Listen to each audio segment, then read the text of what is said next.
আপনারা সকলে দেখুন পীরজাদা নওশাদ সিদ্দিকী ভাইজান এবার মুখ খুললেন। অনেক জায়গায় দেখা যাচ্ছে যে গরু ব্যবসায়ীদেরকে আটক করা হচ্ছে, অনেকের কাছ থেকে গরু ছিনিয়ে নেওয়া হয়েছে। সেই নিয়ে নওশাদ সিদ্দিকী ভাইজান বলছে সরকার আইন করেছে 14 বছরের বয়সের নিচে একটা গরুকে আপনি জবাই করতে পারবেন না। যদি আপনি জবাই করেন তবে আপনি অপরাধ করলেন, তার আগে আপনি অপরাধ নয়। আপনি কি তা বলে একটা গরু কিনে আপনি বাড়িতে নিয়ে যেতে পারবেন না? আপনি পারবেন একটা গরু কিনে নিয়ে যে আপনি গরুর দুধ খাওয়ার জন্য, আপনার এইটা আইন আছে। আর সরকার আইন করেছে 14 বছরের নিচে গরুটাকে জবাই করলে আপনি অপরাধ। তার আগে কেন আপনি গরুকে ছিনিয়ে নিচ্ছেন? যারা ছিনাচ্ছে, নওশাদ ভাইজান বলছে যারা গরুকে ছাড়িয়ে নিচ্ছে তাদের বিরুদ্ধে থানায় ডায়েরি দাও। অবশ্যই আমি নওশাদ সিদ্দিকী তাদের হয়ে লড়বো, তাদেরকে চুরির মামলা দাও। এইরকম বিস্তারিত কি কথা বলছে নওশাদ সিদ্দিকী ভাইজান, আপনারা সকলেই শুনবেন। ব্যাপারটা হচ্ছে উনি দায়িত্ব পাকা নাই পাক সেটা রাইট নয়, ওর গরু নামিয়ে নেওয়া কারো রাইট নাই।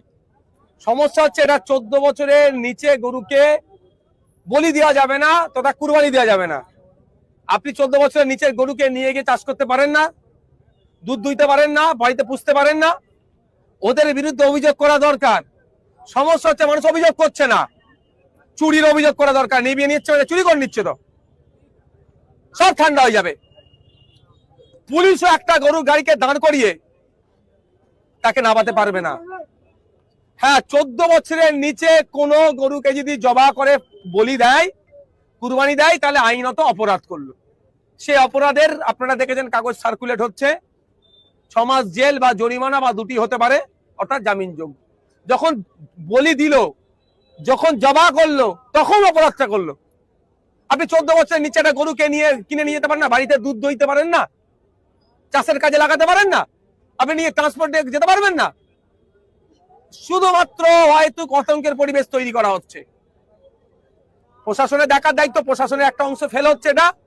তবে আমি মিডিয়ার মাধ্যমে সাধারণ মানুষকে বলবো, যদি এই ধরনের কোনো সমস্যার সম্মুখীন হয়, সেই পুলিশ হোক আর কোনো বিজেপি নেতা নেত্রী হোক আর সাধারণ মানুষ হোক, তার বিরুদ্ধে থানায় কমপ্লেন করুন। কমপ্লেনের কাগজ আমাকে দিন, আমি উচ্চতর নেতৃত্ব অফিসারদের সাথে কথা বলবো, প্রয়োজনে কোর্টের দ্বারস্থ হবো।